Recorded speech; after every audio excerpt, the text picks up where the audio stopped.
সকল তোমালোকক মোৰ চেনেললৈ স্বাগতম জনাইছোঁ। আজিৰ এই ভিডিঅ'টো তোমালোকৰ ষষ্ঠ শ্ৰেণীৰ সমাজ বিজ্ঞান পাঠ নম্বৰ 24 স্বায়ত্তশাসিত শাসন ব্যৱস্থা। যদি মোৰ ভিডিঅ'টো ভাল লাগে তেন্তে লাইক শ্বেয়াৰ কমেণ্ট কৰিবা আৰু মোৰ চেনেলটিত যদি প্ৰথমবাৰ আহিছা তেন্তে ছাবস্ক্ৰাইব কৰি বেল আইকনটো প্ৰেছ কৰি দিবা আৰু অল নটিফিকেশ্যনটো অন কৰি ল'বা। আগৰ ভিডিঅ'বোৰ যদি চোৱা নাই ডেছক্ৰিপশ্যন বক্সত লিংক দি আছে, তোমালোকে চাই ল'ব পাৰিবা। সকলো প্ৰশ্ন উত্তৰ পাবা আৰু সকলো লেচন পাবা।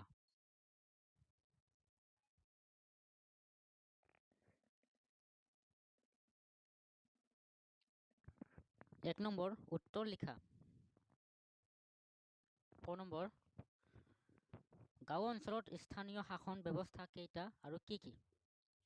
উত্তৰ গাঁও অঞ্চলৰ স্থানীয় শাসন ব্যৱস্থা তিনিটা, যেনে গাঁও পঞ্চায়ত, আঞ্চলিক পঞ্চায়ত, জিলা পৰিষদ। খ নম্বৰ গাঁও পঞ্চায়তৰ সদস্য সংখ্যা কিমান? উত্তৰ গাঁও পঞ্চায়তৰ সদস্য সংখ্যা 10 জন।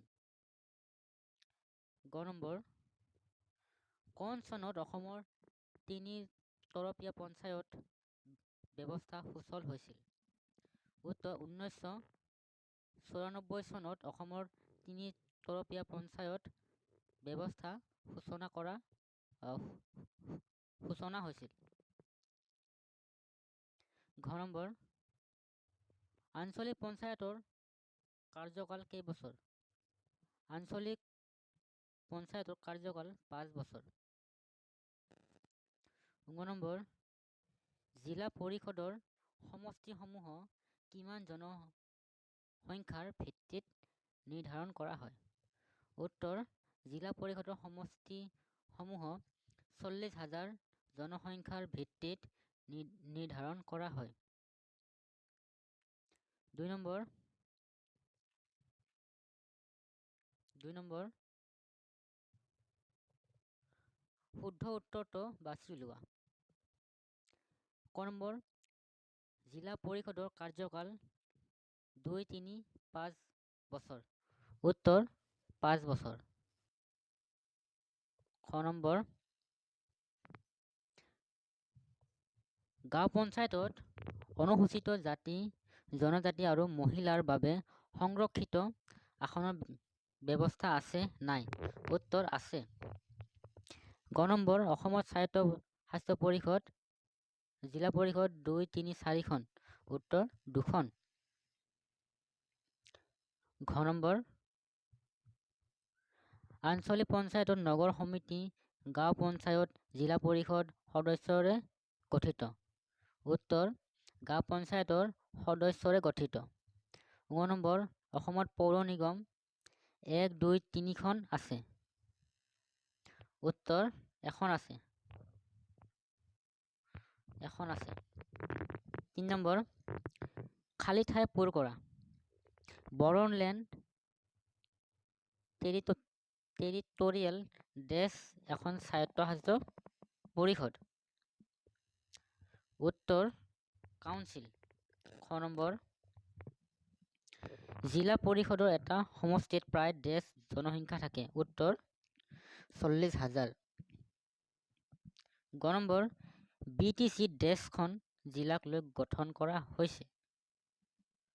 উত্তৰ 4খন।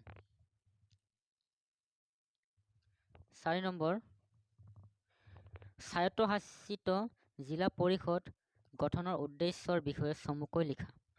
উত্তৰ প্ৰত্যেক জাতি জনগোষ্ঠীৰ নিজা নিজা ভাষা, কৃষ্টি, সংস্কৃতি, ৰীতি নীতি আৰু পৰম্পৰা আছে। এইবোৰৰ ৰক্ষণাবেক্ষণ আৰু উন্নতিৰ বাবে সংবিধানে আমাক বিশেষ সুবিধা দিছে। তাৰে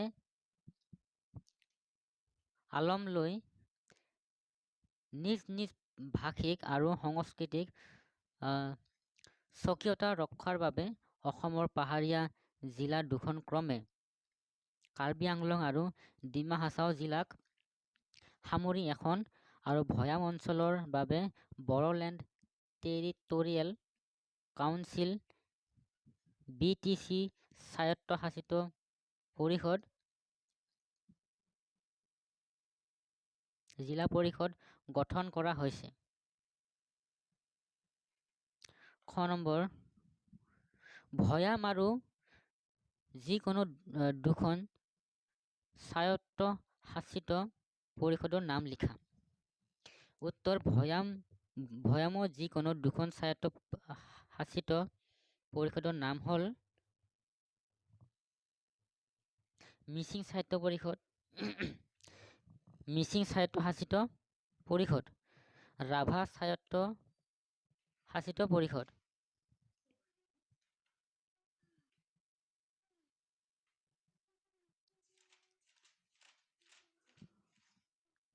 5 নম্বৰ, জিলা পৰিষদৰ কাৰ্যাৱলী লিখা। উত্তৰ, জিলা পৰিষদে জিলাখনৰ সামূহিক উন্নতিৰ কাৰণে প্ৰায় 20টা ভাগত কামসমূহ ভাগ কৰি লৈছে। তলত জিলা পৰিষদ গুৰুত্বপূৰ্ণ বিষয় উল্লেখ কৰা হ'ল।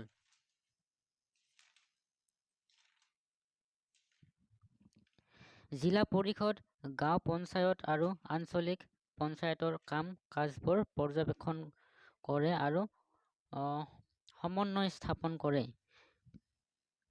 গাঁও পঞ্চায়ত আৰু আঞ্চলিক পঞ্চায়তৰ অনুদান আগবঢ়োৱা আঁচনি প্ৰস্তুত আৰু কাৰ্যকৰী কৰে।